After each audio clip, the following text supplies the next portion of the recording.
அநேகருடைய வாழ்க்கையில் பழைய நினைவுகளை, பழைய விஷயங்கள், பழைய சம்பவங்கள், பழைய அவமானங்கள், பழைய வேதனைகள், பழைய கண்ணீர், பழைய காயங்கள், இது யோசித்து நிகழ்காலத்தில் இப்போ இருக்கக்கூடிய சந்தோஷத்தை நாம் இழந்து கொண்டு இருக்கிறோம். வேதம் சொல்லுகிறது ஆண்டவர் கையில் எல்லாமே இருக்கு.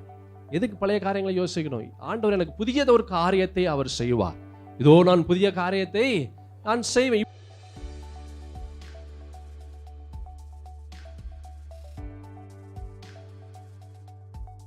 முதலாவது, count your blessings, not your problems. ஆசீர்வாதத்தை, கர்த்தர் கொடுத்த நன்மைகளை, கர்த்தர் கொடுத்த ஆசீர்வாதத்தை எண்ணுங்க, பிரச்சனைகள் அல்ல. ஆமென். ரெண்டாவது, எப்படி இருந்தால் சந்தோஷமாக இருக்க முடியும்? Don't look into your past. கடந்த நாட்களில் நடந்த சம்பவங்கள், கடந்த காலத்தில் செய்த தவறுகள், கர்த்தர் வெறுக்கக்கூடிய பாவங்களோ, கர்த்தர் வெறுக்கக்கூடிய காரியங்களையோ அதை யோசிக்காதீங்க. அது என்ன செய்யும்? நமக்கு சந்தோஷத்தை கொடுக்காது. மாறாக என்ன செய்யும்? நமக்கு வேதனையை தான் கொடுக்கும், நமக்கு கண்ணீரை தான் கொடுக்கும். நம்ம ஒரு இடத்துல நம்மை நம்ம கீழே உட்காரும்படியாக, நம்மை முடக்கும்படியான காரியங்கள் அவைகள் செய்யும். எந்த ஒரு ஆக்கப்பூர்வமான எந்த ஒரு நன்மைகளையும் நாம் பெற்றுக்கொள்ள முடியாது. பலமுறை நான் முயற்சி செஞ்சுட்டேங்க. ஏதோ ஒரு யோசனை வந்து கொண்டே இருக்கிறது, ஏதோ ஒரு விஷயம் எனக்கு வந்து கொண்டே இருக்கிறது. அவங்கள பார்க்காத வரைக்கும் எனக்கு பிரச்சனை இல்லை. பார்த்த பிறகு தான் எனக்கு அந்த நினைவுகள் எல்லாம் வருகிறது. அந்த நினைவுகள் எனக்கு பலவிதமான வேதனைகளை கொடுக்கிறது. கசப்பான அனுபவங்கள் எனக்குள்ளாய் கடந்து வருகிறது. என்னால் நான் முயற்சி செய்கிறேன், ஜெபிக்கிறேன், நான் பரிசுத்த வேதத்தை நான் வாசிக்கிறேன். ஆனாலும் இப்படிப்பட்ட நினைவுகள் எனக்குள்ளாக வந்து கொண்டே இருக்கிறது. என்ன செய்கிறதுனே தெரியல. அது வரும்போதெல்லாம் எனக்கு கஷ்டமாக இருக்குது. என்னால் நிம்மதியாக இருக்க முடியல. நிம்மதியாக அதுக்கு பிற்பாடு ஜெபிக்க கூட எனக்கு முடிய மாட்டேங்குது. நிம்மதியாக வேதம் வாசிக்க கூட முடிய மாட்டேங்குது. என்ன செய்கிறதுனே தெரியல, என்ன பண்ணுறதுனே தெரியல. லிசன், நல்லா கவனமாக கேளுங்க. How to stop looking back, how to stop looking back. கடந்த காலங்கள், கடந்த நாட்கள் நடந்த சம்பவங்கள் யோசிக்காமல் எப்படிங்க இருப்பது? Realise and accept your present. எப்படி? Realise and accept your present. இதுதாங்க வாழ்க்கை. இதுதான், இப்படிப்பட்ட ஒரு நிலை தான் ஆண்டவர் எனக்கு கொடுத்துருக்கிறார். ஏதோ ஒரு காரணத்துக்காக கொடுத்துருக்கிறார், ஏதோ ஒரு காரியத்திற்காக. நான் இப்படிப்பட்ட ஒரு சூழ்நிலை வழியாய் ஆண்டவர் என்னை வழி நடத்தி கொண்டு இருக்கிறார். There is a reason for this problem, there is a reason for the situation. ஏதோ ஒரு நோக்கம் இருக்கு. Accept your present. அல்லேலூயா. இருக்கிற நிலையை நாம் ஏற்றுக்கொள்வது, that is very important, ரொம்ப முக்கியம். அதுதான் நம்ம கடந்த நாட்களிலே நாம் ஒரு சில வசனங்களை நாம் பார்த்தோம். நாம் எடுத்துக்கொள்வோம் இந்த நாளிலே பிரசங்கியின் புஸ்தகம் 7ஆம் அதிகாரம் 13ஆம் வசனத்திலிருந்து 18ஆம் வசனமுடைய வேகமாக நாம் பார்க்கலாம். தேவனுடைய செயலை கவனித்து பார், அவர் கோணலாக்கினதை நேர்மையாக்கத்தக்கவன் யார்? ஆண்டவர் செஞ்சுட்டா செஞ்சது தான். நம்ம யோசிக்கிறதுனாலையோ, நம்ம கவலைப்படுறதுனாலையோ, நம்ம கண்ணீர் சிந்துகிறதுனாலையோ அந்த காரியங்கள் ஒன்றும் செய்ய முடியாது. ஆண்டவர் இப்படிப்பட்ட ஒரு நிலையை என் வாழ்க்கையில் கொடுத்துருக்கிறார். இப்படிப்பட்ட ஒரு வியாதி கடந்து வருகிறது, இப்படிப்பட்ட ஒரு சூழ்நிலை இருக்கிறது, இதுதான் என்னுடைய வாழ்க்கை. யோசித்து கொண்டே இருந்தா நம்முடைய வாழ்க்கையில் நிம்மதியும் சந்தோஷத்தையும், நம்ம வாழ்க்கையில் அடுத்த கட்டத்தில் போகக்கூடிய ஒரு சூழ்நிலைகளுக்குள்ளாக போக முடியாது. This is what God has given me. இதுதான் ஆண்டவர் எனக்கு கொடுத்துருக்கிறார். இதில் நான் என்ன செய்து நான் சந்தோஷமாக இருக்க முடியும் என்று நாம் யோசிக்க வேண்டும். இதில் நான் என்ன செஞ்சு நான் சந்தோஷமாக இருப்பது, அதை யோசித்து நாம் கடந்து போக வேண்டும். வசனம் ரொம்ப அழகாக இருக்குது. தேவனுடைய செயலை கவனித்து பார், அவர் கோணலாக்கினதை நேர்மையாக்கத்தக்கவன் யார்? வாழ்வு காலத்தில் நன்மையை அனுபவித்திரு, தாழ்வு காலத்தில் சிந்தனை செய். யோசி, ஏன் என் நிலை இப்படி இருக்கிறது? ஏன் இப்படிப்பட்ட ஒரு போராட்டம்? ஏன் இப்படிப்பட்ட ஒரு கவலை? ஏன் இப்படிப்பட்ட ஒரு பண கஷ்டம்? ஏன் இந்த மன கஷ்டம்? ஏன் இந்த போராட்டம்? ஏன் இந்த கண்ணீர்? ஏன் இந்த அவமானம்? யோசித்து பாருங்க. ஏதோ ஒரு நோக்கம் இருக்கு. ஆண்டவர் எனக்கு இப்படிப்பட்ட ஒரு நிலையை அவர் கொடுத்திருக்கிறார். ரொம்ப அழகான ஒரு வசனம். வாழ்வு காலத்தில் நன்மையை அனுபவித்திரு, தாழ்வு காலத்தில் சிந்தனை செய். மனுஷன் தனக்கு பின் வருவதொன்றையும் கண்டுபிடியாதபடிக்கு தேவன் இரண்டையும் ஒன்றுக்கொன்று எதிரடையாக வைத்திருக்கிறார். நம்ம என்னதான் யோசித்தாலும் ஒரு காரியம் நடக்காது, மாறாக வேதனை தான் கடந்து வரும். என்னதான் யோசித்தாலும் அந்த சூழ்நிலைகளை மாற்ற முடியாது, மாறாக நமக்கு கண்ணீரும் அவமானம் தான் கடந்து வரும். வசனம் ரொம்ப அழகாக இருக்கிறது. மனுஷன் தனக்கு பின் வருவது ஒன்றையும் கண்டுபிடியாதபடிக்கு தேவன் இவ்விரண்டையும் ஒன்றுக்கொன்று எதிரடையாக வைத்திருக்கிறார். இவை எல்லாவற்றையும் என் மாயையின் நாட்களை கண்டேன். தன் நீதியிலே கெட்டுப்போகிற நீதிமானும் உண்டு, தன் பாவத்தில் நீடித்திருக்கிற பாவியும் உண்டு. மிஞ்சின நீதிமானாயிராதே, உன்னை அதிக ஞானியும் ஆக்காதே, உன்னை நீ ஏன் கெடுத்து கொள்ள வேண்டும்? மிஞ்சின துஷ்டனாயிராதே, அதிக பேதையுமாயிராதே, உன் காலத்திற்கு முன்னே நீ ஏன் சாக வேண்டும்? நீ இதை பற்றி கொள்வதும் அதை கைவிடாதிருப்பதும் நலம். தேவனுக்கு பயப்படுகிறவன் இவைகள் எல்லாவற்றிலும் காக்க கடவன். என்ன ஒரு அழகான ஒரு ஞானமான ஒரு வார்த்தைகளை இந்த இடத்துல நாம் பார்க்கிறோம். என் பிரியமான தேவஜனமே, எப்படிப்பட்ட நிலையில இருந்தாலும், எப்படிப்பட்ட சூழ்நிலைக்குள்ளாய் நாம் கடந்து வந்தாலும், realise this is R present. இதுதான் என் வாழ்க்கை. இப்படிப்பட்ட ஒரு நிலையை ஆண்டவர் எனக்கு கொடுத்துருக்கார். இதுதான் எனக்கு ஆண்டவர் எனக்கு கொடுத்தார். பரவாயில்ல, I will accept whatever he does. அவர் எது செய்தாலும் நான் ஏற்றுக்கொள்ளுகிறேன் என்று அதை ஏற்றுக்கொள்ளுகிற ஒரு மனப்பக்குவம் நமக்கு கடந்து வந்தா நம்முடைய வாழ்க்கையில் எந்த ஒரு சந்தோஷமும் நம்மை விட்டு போகாது. அல்லேலூயா. யோவானுக்கு எழுதின சுவிசேஷம் 16ஆம் அதிகாரம் 22ஆம் வசனத்தில் கூட ஒரு அழகான ஒரு வசனத்தை நாம் வேகமாக நாம் பார்க்கலாம். யோவானுக்கு எழுதின சுவிசேஷம் 16ஆம் அதிகாரம் 22வது வசனம். அதுபோல நீங்களும் இப்பொழுது துக்கம் அடைந்திருக்கிறீர்கள், நான் மறுபடியும் உங்களை காண்பேன், அப்பொழுது உங்கள் இருதயம் சந்தோஷப்படும், உங்கள் சந்தோஷத்தை ஒருவனும் உங்களிடத்திலிருந்து எடுத்து போட மாட்டான். இப்போ வேணால் நம்ம துக்கமாக இருக்கலாம், ஐயோ எனக்கு இப்படி ஆயிடுச்சுங்க, ஐயோ இப்படிப்பட்ட ஒரு நிலைக்குள்ளாக என்னுடைய வாழ்க்கை இருக்கிறது, நான் என்ன செய்வேன்னு தெரியல, என்ன பண்ணுவேன்னு தெரியல. இப்போ வேணா நடக்காமல் இருக்கலாம், இப்போ வேணா வேதனையாக இருக்கலாம், இப்போ வேணா கண்ணீர் சிந்தி கொண்டு இருக்கலாம். ஆனால் ஒரு நாள் வரும், டே வில் கம். ஆண்டவர் நம்முடைய துக்கத்தை அவர் சந்தோஷமாக மாற்றுகிற ஒரு நாட்கள் வரும். நம்மளுடைய நிலையை ஆண்டவர் உயர்த்தக்கூடிய ஒரு நாட்கள் வரும். நம்ம எதெல்லாம் பிசாசு நம்முடைய வாழ்க்கையிலிருந்து அவன் திருடினானோ அவைகளை திரும்ப சுதந்திரிக்கக்கூடிய ஒரு நாட்கள் வரும். அது எப்போ தெரியுமா வரும்? நம்ம உண்மையாக இருக்கும்போது, நம்ம பழைய காரியங்களை சிந்தியாதபடி, பழைய காரியங்களுக்குள்ளாக நாம் இன்னும் போகாதபடி, ஆண்டவர் கொடுத்தது நன்றி, கர்த்தர் கொடுத்தார், கர்த்தர் எடுத்தார், கர்த்தருடைய நாமத்திற்கு மகிமை உண்டாவதாக, சோத்திரம் உண்டாவதாக, போதும், இது இந்த நிலையை ஆண்டவர் வைத்திருக்கிறாரே, இதில் நான் சந்தோஷமாக இருக்கிறேன், இதில் நான் மன ரம்யமாக இருக்கிறேன், இதில் ஆண்டவர் எப்படி என்னை உயர்த்துவார், அது எனக்கு ஆசீர்வாதமாக, அது எனக்கு சந்தோஷமாக இருக்கும் என்று இருக்கிற நிலையில நீங்கள் சந்தோஷமாய் நீங்கள் கடந்து வந்தா, நீங்கள் எதை இழந்தீர்களோ அதை விட அதிகமாக திரும்ப என் தேவனாகிய கர்த்தரால் கொடுக்க முடியும். எத்தனை பேர் விசுவாசிக்கிறீங்க? ஆமென். அந்த வசனத்தை வாசிப்போம், ரொம்ப அழகாக இருக்கிறது.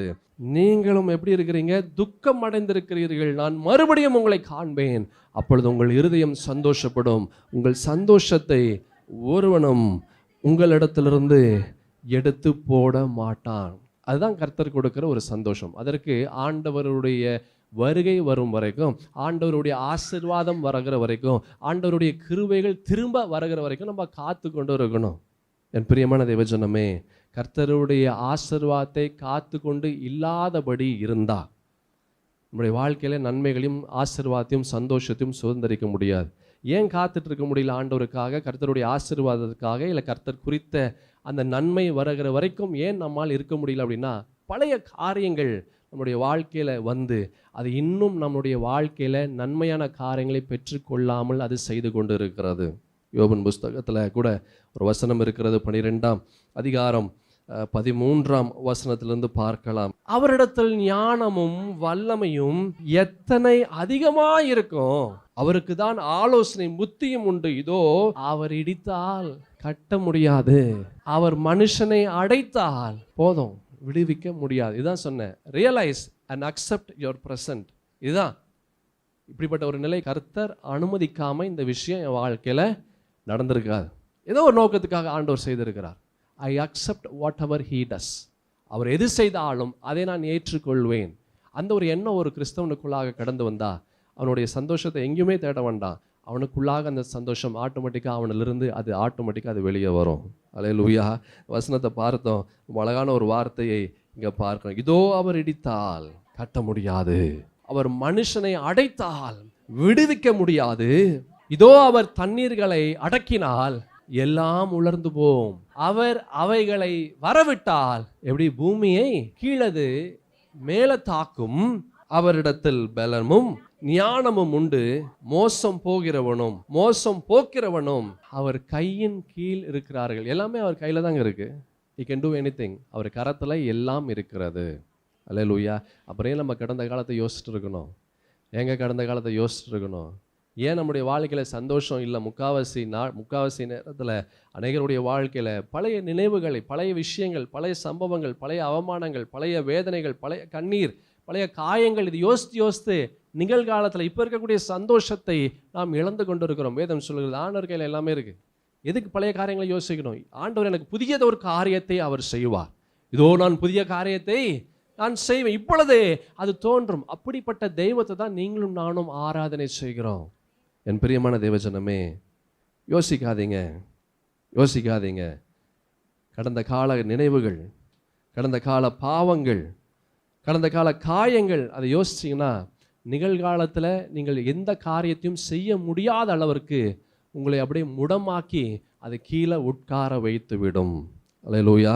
நீங்கள் இன்னொரு ஒரு வசனத்தை கூட பார்க்கலாம். அழகான ஒரு வசனம், 2 கொரிந்தியரின் புஸ்தகம் 6ஆம் அதிகாரம் 10வது வசனத்தை பார்க்கலாம். 2 கொரிந்தியரின் புஸ்தகம் 6ஆம் அதிகாரம் 10வது வசனம். துக்கப்படுகிறவர்கள் எண்ணப்பட்டாலும் எப்பொழுதும் சந்தோஷப்படுகிறவர்களாகவும், தரித்திரர் எனப்பட்டாலும் அநேகரை ஐஸ்வர்யவான்களாக்குகிறவர்களாகவும், ஒன்றும் இல்லாதவர்கள் எண்ணப்பட்டாலும் சகலத்தையும் உடையவர்களாகவும் எங்களை விளங்க பண்ணுகிறோம். அதுதான் விஷயம். அதுதான் ஆசீர்வாதம். அதான் சந்தோஷத்திற்குரிய அடையாளம். அதுதான் சந்தோஷத்திற்குரிய ரகசியம். என்ன ஒரு அழகான ஒரு வசனம். அந்த வசனத்தை மறுபடியும் நாம் பார்க்கலாம். துக்கப்படுகிறவர்கள் என்னப்பட்டாலும் எப்பொழுதும் எப்படி இருங்க? சந்தோஷப்படுகிறவர்கள். எப்படி இருக்க முடியுங்க? எனக்கு துக்கம் இருக்குது, கடந்த கால துக்கம் இருக்கு, நிகழ்கால துக்கமும் இருக்கு. அப்பயும் துக்கம் இருந்துச்சு, இப்பயும் துக்கம் இருக்கு. எப்படினாலும் சந்தோஷமா இருக்க முடியும்? அதை யோசிக்காத. அல்லேலூயா. அதை யோசிக்கிற வரைக்கும் நம்ம துக்கமாக தான் இருப்போம். இந்த தேவனாகிய கர்த்தர் இந்த நிலையிலிருந்து கூட என்னை உயர்த்த முடியும், இந்த சூழ்நிலையிலிருந்து கூட என்னை விடுதலையாக்க முடியும். இப்போ வேணா எதுவுமே இல்லாமல் இருக்கலாம், ஆனால் நிச்சயமா ஒரு நாள் வரும், என் தேவனாகிய கர்த்தர் என் வாழ்க்கையை அவர் உயர்த்துவார், என் சிரசை உயர்த்துவார், என் பெயரை பெருமைப்படுத்துவார். நான் எதெல்லாம் இழந்தனோ அவைகளை சுதந்திரிக்கக்கூடிய ஒரு காலத்திற்குள்ளாக, அவைகளை என்னுடைய கரத்திலே நான் பெற்றுக்கொள்ளக்கூடிய ஒரு நிலைக்குள்ளாக என் தேவனாகிய கர்த்தர் கொண்டு வருவார் என்ற ஒரு எண்ணம் வந்தா, அல்லேலூயா, என்ற ஒரு எண்ணம் வந்தா, இப்ப இருக்கிற துக்கமாக இருக்கட்டும், கடந்த கால துக்கமாக இருக்கட்டும், எதுவுமே நம்மை ஒன்றும் செய்ய முடியாது. எத்தனை பேர் விசுவாசிக்கிறீங்க? அல்லேலூயா. இந்த வசனம் ரொம்ப அழகாக இருக்கு. மறுபடியும் அதை நாம் பார்க்கலாம். துக்கப்படுகிறவர்கள் என்னப்பட்டாலும் எப்பொழுதும் சந்தோஷப்படுகிறவர்களாகவும், தரித்திரர் எனப்பட்டாலும் அநேகரை ஐஸ்வர்யவான்களாக்குகிறவர்களாகவும். பாருங்க, இப்போ என் கையில் ஒன்றுமே இல்லைங்க. என் கையில் ஒன்றுமே இல்லை. மாதம் ஆரம்பித்து இன்றைக்கு எத்தனாவது நாள்? இன்னைக்கு 11வது நாள். சுத்தமாக ஒன்றுமே இல்லை கையில். அநேகர் சொல்லுகிற ஒரு விஷயம், கையில் சுத்தமாக ஒன்றும் இல்லைங்க ஐயா, எதுவுமே இல்லை. காணிக்க போடக்கூட நான் அடுத்தவங்ககிட்ட இருந்து நான் வாங்கிட்டு தான் வந்தேன். வேதம் சொல்லுகிறது, இப்போ வேணால் தரித்திர நிலையில் இருக்கலாம், ஆனால் அநேகரை ஐஸ்வர்யவான்களாக்குகிறவர்களாகவும், அநேகரை நீங்க ஆசீர்வதிக்கிறவராகும், அநேகருக்கு நீங்கள் கடன் கொடுக்கிறவர்களாகும், அநேகரை நீங்கள் அவர்களை உயர்த்துகிற நபராக என் தேவனால் மாற்ற முடியும். எத்தனை பேர் விசுவாசிக்கிறீங்க? இது மனிதனால் ஒன்றும் செய்ய முடியாதுங்க. இது மனிதனால் செய்ய முடியாது. மனிதனால் எதுவுமே செய்ய முடியாது. மனிதனால் இன்னைக்கு நடக்கிற நாளைக்கு நடக்க முடியுமான்னு கூட தெரியல. இன்னைக்கு சாப்பிட்ற நாளைக்கு சாப்பிட முடியுமான்னு தெரியல. மனிதனுடைய வாழ்க்கை நிலையற்ற ஒரு வாழ்க்கை. மனிதனுடைய வாழ்க்கை நிலையற்ற வாழ்க்கை. இன்னைக்கு நல்லா இருந்தால் நாளைக்கு நல்லா இருப்போமான்னு கேரண்டி இல்லாத ஒரு வாழ்க்கை தான் மனிதனுடைய வாழ்க்கை. ஆனால் இந்த இயேசுவால் எது வேணாலும், யாருக்கு வேணாலும், எப்படி வேணாலும் அவரால் செய்ய முடியும். அல்லேலூயா.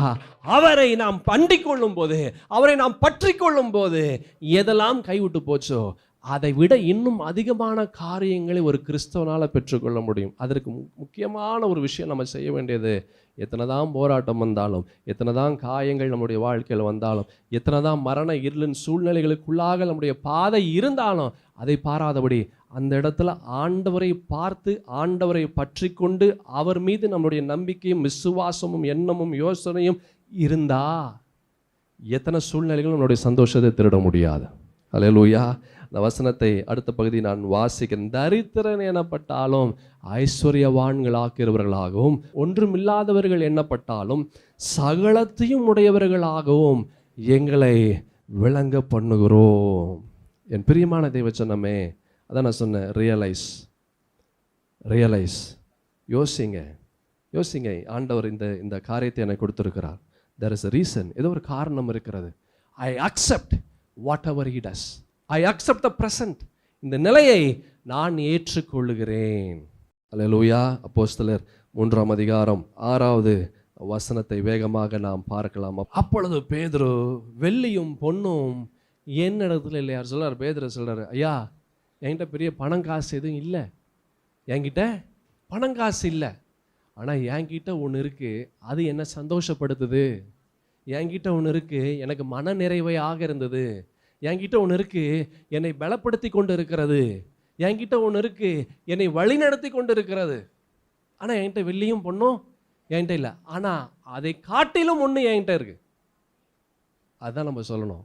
ஐயா என்கிட்ட பணம் காசு இல்லை, ஆனால் என்கிட்ட ஆண்டவர் இருக்கிறார். அல்லேலூயா.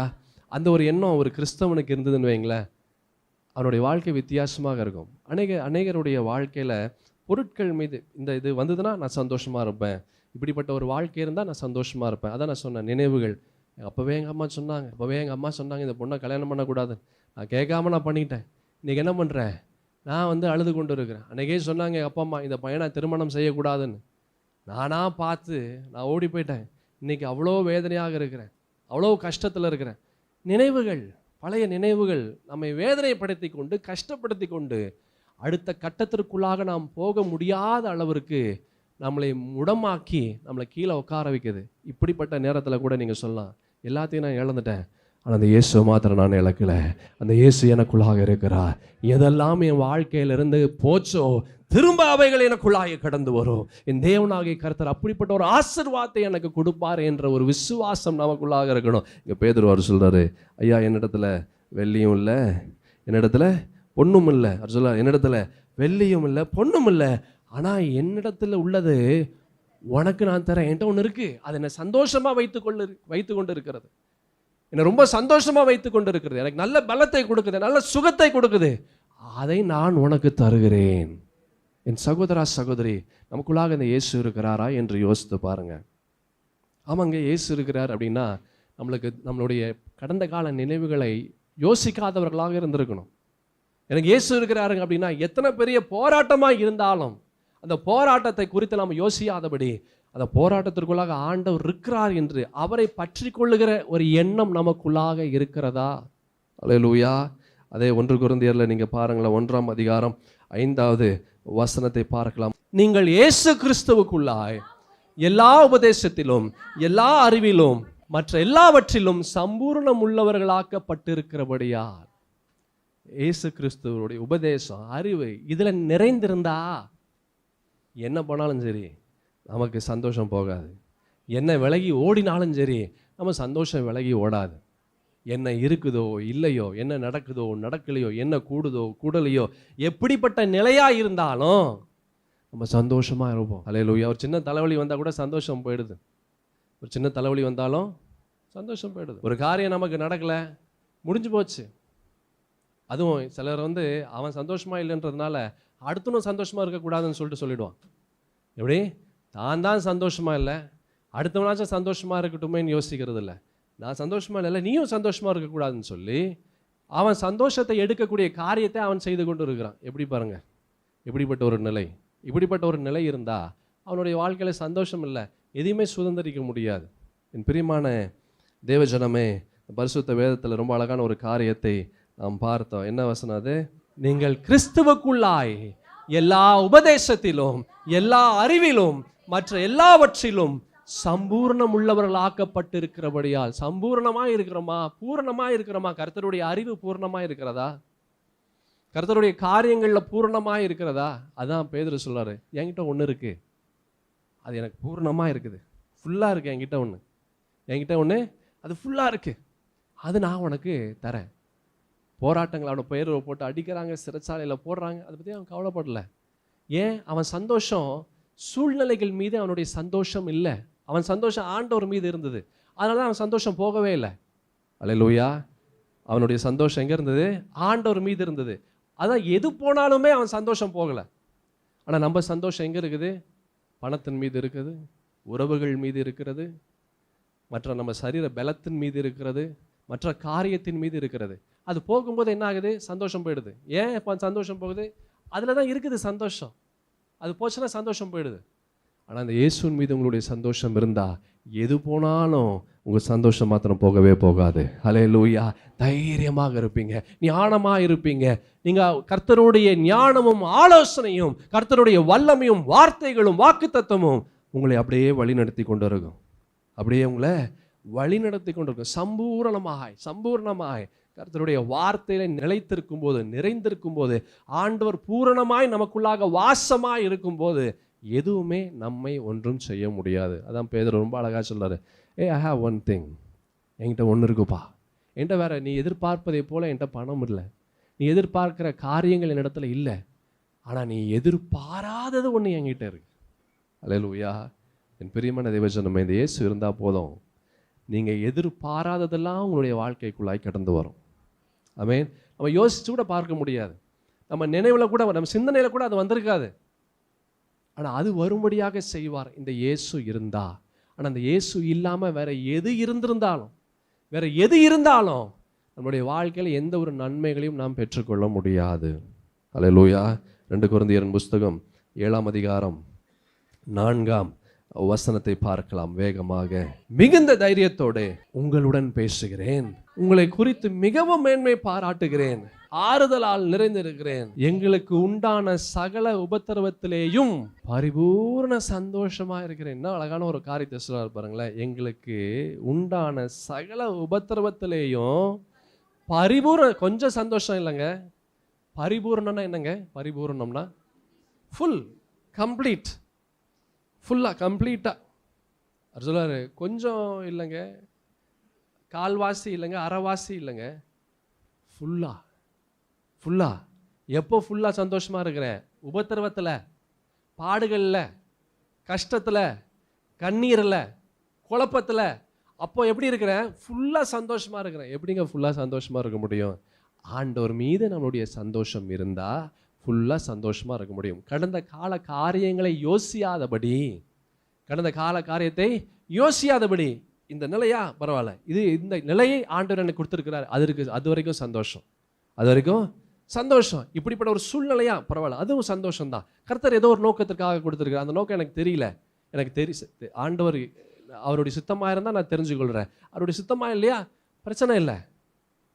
எப்படிப்பட்ட நிலையா இருந்தாலும் நான் எல்லா நிலைமையிலும் எப்படி இருக்கிறேன்? மன ரம்மியமா இருக்க நான் கற்றுக்கொண்டேங்க. எந்த சூழ்நிலை வந்தாலும் சரி, ஆண்டவர் என் வாழ்க்கையில அவர் நன்மை தான் செய்வார். அப்படிப்பட்ட ஒரு எண்ணம் நமக்குள்ளாய் வரும்போது, when you accept and realize your present, இதான் என் வாழ்க்கை, இதை நான் சந்தோஷமாய் நான் ஏற்றுக்கொள்ளுகிறேன், இதை நான் உற்சாகமாக, நான் 100% நான் அப்படியே நான் ஏற்றுக்கொள்கிறேன் என்று சொல்லும் போது 100% நிரம்பி வழிகிற தேவ சமாதானமும் சந்தோஷமும் கடந்து வரும். அல்லேலூயா. ஆமென். மற்றும் ஒரு வசனத்தை பார்க்கலாம். 1 கொரிந்தியர் 3ஆம் அதிகாரம் 21வது வசனம். இப்படி இருக்க ஒருவனும் மனுஷனை குறித்து மேன்மை பாராட்டாத இருப்பானாக, எல்லாம் உங்களுடையது. எல்லாமே உங்களுக்கு தான்ப்பா. இப்போ வேணா நீங்க பார்க்காம இருக்கலாம், இப்போ வேணா நம்மளுடைய நன்மைகளை பார்க்காமல் இருக்கலாம், உங்களுடைய சந்தோஷத்தை பார்க்காமல் இருக்கலாம்.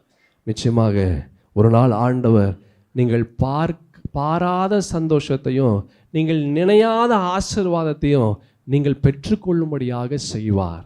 அதுதாங்க கர்த்தர். அல்லேலூயா. அதான் கர்த்தருடைய ஆசீர்வாதம். சிலருக்கு ஆண்டவர் ஒரு பெரிய மரத்தை கொடுத்து அந்த மரம் ஃபுல்லாக பழங்கள் அப்படியே தொங்கக்கூடிய ஒரு ஆசீர்வாதத்தை கொடுத்துருப்பார். அப்படின்னு என்ன அர்த்தம்னா, அவ்வளோ ஆசீர்வாதம், அவ்வளோ ஐஸ்வர்யம், பேரு, புகழ், அந்தஸ்து, உயர்வு, பணம், படிப்பு எல்லாமே இருந்திருக்கும். ஒரு மரம், பெரிய ஒரு மரத்தில் அநேக கனிகள் இருப்பதை போல. ஆனால் ஒரு சிலருக்கு வெறும் விதையை மாத்திரம்தான் கொடுத்துருப்பார், வெறும் விதை மாத்திரம்தான். ஆனால் வேறு சிலருக்கு பெரிய ஒரு மரம், அந்த மரம் ஃபுல்லாக கனி நிறைந்திருக்கிறது. சிலருக்கு அப்படி, சிலருக்கு வெறும் என்ன கொடுத்துருக்கிறாரு? வெறும் விதை தான். கவலைப்படாதீங்க. அல்லேலூயா. உங்களுக்கு ஆண்டவர் எதை அவர் கொடுத்திருக்கிறாரோ அதை நீங்கள் உண்மையாய் உத்தமமாய் அந்த காரியத்தின்படி நீங்கள் செய்யுங்க. அல்லேலூயா. ஒரு நாள் நிச்சயமாக அவர் கொடுத்த அந்த விதை நீங்கள் பார்த்த அந்த மரத்தை காட்டிலும் நினைத்து பார்க்க முடியாத அளவிற்கு கனி கொடுக்கக்கூடிய ஒரு நிலைக்குள்ளாக உங்களை கர்த்தர் ஆசீர்வதிப்பார். ஹல்லேலூயா, ஹல்லேலூயா. என் பிரியமான தேவ ஜனமே, நம்மளுடைய எண்ணங்கள், நம்மளுடைய யோசனைகள் எப்படி இருக்கிறது? எண்ணம் போல வாழ்க்கை என்று நாம் பார்க்கிறோம். Realise and accept what God has given us. இதான் ஆண்டவர் எனக்கு கொடுத்துருக்கிறார். ஓகே, சந்தோஷம். இன்னைக்கு வேணா என் கையில் விதை இருக்கலாம், ஆனால் மற்றவங்க கிட்டலாம் அநேக கனிகள் இருக்கு. சில நேரத்தில் சிலருடைய ஆசீர்வாதத்தை நம்ம பார்க்கும்போது மனசுக்கு கஷ்டமாக இருக்குது. சரி, ஏன் ஆண்டவர் என்னை ஆசீர்வதிக்க மாட்டேன்றாரு? நான் ஆண்டவர் இடத்துல பெருசாக ஒன்று நான் கேட்கவில்லையே, சாதாரண விஷயம் தான் நான் கேட்டேன். என் சகோதரா சகோதரி, நம்ம வேண்டிக் கொள்வதற்கும் நம்ம நினைப்பதற்கும் அதிகமாக தான் ஆண்டவர் கொடுப்பார். அல்லேலூயா. இப்போ வரல அப்படின்னா என்னைக்குமே வராதுன்றது அர்த்தம் அல்ல. என்னைக்கு வந்தா அது சிறந்து விளங்கும் என்று கர்த்தர் நினைக்கிறாரோ அன்னைக்கு அது சிறந்து விளங்கக்கூடிய ஒரு ஆசீர்வாதத்தை நாம் நம்முடைய கையிலே அதை பெற்றுக்கொள்வோம். அல்லேலூயா. அதான் நான் சொன்னேன், இன்னைக்கு வேணா விதையா இருக்கலாம், கையில் விதை தாங்க இருக்கு, நான் புதைச்சி வச்சுட்டேன், அந்த விதை எனக்கு இன்னும் வரல, இன்னும் கொஞ்சம் கூட மேலே வரல. நீங்கள் பொறுமையாக காத்து கொண்டு இருங்க, உண்மையாக காத்து கொண்டு இருங்க, உத்தமமாய் காத்து கொண்டு இருங்க கர்த்தருடைய வார்த்தையின் மீது. நிச்சயமாக நீங்கள் கர்த்தர் உங்களுக்கு கொடுத்தது நீங்கள் கர்த்தரிடத்திலிருந்து பெற்றுக்கொண்டது அது முளைத்து வேரூட்டு அது செடியாக மரமாகி கனி கொடுக்கக்கூடிய ஒரு ஆசீர்வாதத்திற்குள்ளாக நீங்க வருவீங்க. அல்லேலூயா. மத்தேயு எழுதின சுவிசேஷத்தில் 25ஆம் அதிகாரம் 14ஆம், இதோட நான் முடிக்கிறேன், நேரம் ஆயிடுச்சு. 14ஆம் வசனத்திலிருந்து 31ஆம் வசனம் முடிய பார்க்கலாம் வேகமாக. அன்றியும் பரலோக ராஜ்யம் புரதேசத்திற்கு பிரயாணமாய் போகிற ஒரு மனுஷன் தன் ஊழியக்காரரை அழைத்து தன் ஆஸ்திகளை அவர்கள் வசமாய் ஒப்பு கொடுத்தது போல் இருக்கிறது. அவனுடைய திறமைக்கு தக்கதாக ஒருவனிடத்தில் 5 தாளந்தும் ஒருவனிடத்தில் 2 தாளந்தும் ஒருவனிடத்தில் 1 தாளந்தும் கொடுத்து உடனே பிரயாணப்பட்டு போனான். போதும், அந்த வசனத்துடைய ஆரம்பம் பாருங்க. அவனுடைய திறமைக்கு தக்கதாக, அவனுடைய திறமைக்கு தக்கதாக. அதான் நான் சொன்னேன், கர்த்தர் ஒருபோதும் தவறு செய்கிற தேவன் அல்ல. அல்லேலூயா. நம்ம தான் தப்பு செய்வோம், நம்ம தப்பு செஞ்சுட்டு தான் இருப்போம், கடைசி வரைக்கும் நம்ம தப்பு செய்து கொண்டு தான் இருப்போம். ஏன்? நம்மளுடைய மூளையினுடைய அளவு அவ்வளோதான். நமக்கு இருக்கிற மூளை எவ்வளோ பெரிய மூளை? சத்தமாக சொல்லுங்க, குருவி மூளை, அவ்வளோதான். நமக்கு எல்லாருக்கும் இருக்கிறது குருவி மூளை தான். அந்த குருவி மூளையில் என்ன யோசிக்க முடியுமோ, என்ன செய்ய முடியுமோ, என்ன பண்ண முடியுமோ அதுதான் செய்ய முடியும். ஆனால் ஆண்டவர், அவர் சர்வ வல்லமை உள்ள தேவன். அவர் யாரு? அவர் சர்வ வல்லமை உள்ள, ஹீஸ் ஆல் பவர்ஃபுல். எல்ஷடாய் சர்வ வல்லமை உள்ள தேவன். அவரால் செய்ய முடியாத காரியம் ஒன்றுமே இல்லை. he can do anything.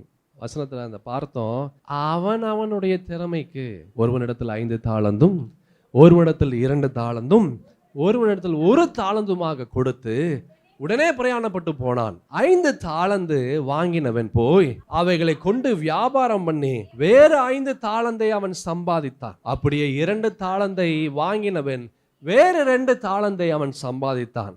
ஆனா 1 தாளந்தை வாங்கினவனோ போய் நிலத்தை தோண்டி தன் எஜமானுடைய பணத்தை என்ன செஞ்சான்? புதைத்து வைத்தான். வெகு காலமான பின்பு அந்த ஊழியக்காரனுடைய எஜமான் திரும்பி வந்து அவர்களிடத்தில் கணக்கு கேட்டான். அப்பொழுது 5 தாளந்தை வாங்கினவன் வேறு 5 தாளந்தை கொண்டு வந்து, ஆண்டவனே, 5 தாளந்தை என்னிடத்தில் ஒப்புவித்தீரே, அவைகளை கொண்டு இதோ வேறு 5 தாளந்தை நான் சம்பாதித்தேன் என்றான். அவனுடைய எஜமான் அவனை நோக்கி, நல்லது, உத்தமமும் உண்மையும் உள்ள ஊழியக்காரனே, கொஞ்சத்திலே என்ன செஞ்ச? உண்மையா இருந்தாய், அநேகத்தின் மேல் உன்னை அதிகாரியாக வைப்பேன், உன் எஜமானுடைய சந்தோஷத்திற்குள் என்ன செய்ய நீ பிரவேசி என்றான். அடுத்தது பாருங்க. 2 தாளந்தை வாங்கினவனும் வந்து, ஆண்டவனே, 2 தாளந்தை என்னிடத்தில் ஒப்புவித்தீரே, அவைகளை கொண்டு இதோ வேறு 2 தாளந்தை சம்பாதித்தேன் என்றான். அவனுடைய எஜமான் அவனை நோக்கி, நல்லது, உத்தமமும் உண்மையும் உள்ள ஊழியக்காரனே, கொஞ்சத்தில் உண்மையாயிருந்தாய், அநேகத்தின் மேல் உன்னை அதிகாரியாக வைப்பேன், உன் எஜமானுடைய சந்தோஷத்திற்குள் பிரவேசி என்றான். 1 தாளந்தை வாங்கினவன் வந்து, ஆண்டவனே, நீர் விதைக்காத இடத்தில் அறுக்கிறவரும் தெளிக்காத இடத்தில் சேர்க்கிறவருமான கடினமுள்ள மனுஷன் என்று அறிவேன். ஆகையால் நான் பயந்து போய் உமது தாளந்தை நிலத்தில் புதைத்து வைத்தேன். இதோ உம்முடையது வாங்கிக் கொள்ளும் என்றான். அவனுடைய எஜமான் பிரதியுத்தரமாக, பொல்லாதவனும் சோம்பலுமான ஊழியக்காரனே, நான் விதைக்காத இடத்தில் அறுக்கிறவன் என்றும் தெளிக்காத இடத்தில் சேர்க்கிறவன் என்றும் அறிந்திருந்தாயே. அநேகருடைய வாழ்க்கையில பழைய நினைவுகளை, பழைய விஷயங்கள், பழைய சம்பவங்கள், பழைய அவமானங்கள், பழைய வேதனைகள், பழைய கண்ணீர், பழைய காயங்கள், இது யோசித்து நிகழ்காலத்தில் இப்போ இருக்கக்கூடிய சந்தோஷத்தை நாம் இழந்து கொண்டிருக்கிறோம். வேதம் சொல்லுகிறது ஆண்டவர் கையில் எல்லாமே இருக்கு. எதுக்கு பழைய காரியங்களை யோசிக்கணும்? ஆண்டவர் எனக்கு புதியத ஒரு காரியத்தை அவர் செய்வார். இதோ நான் புதிய காரியத்தை நான் செய்வேன்.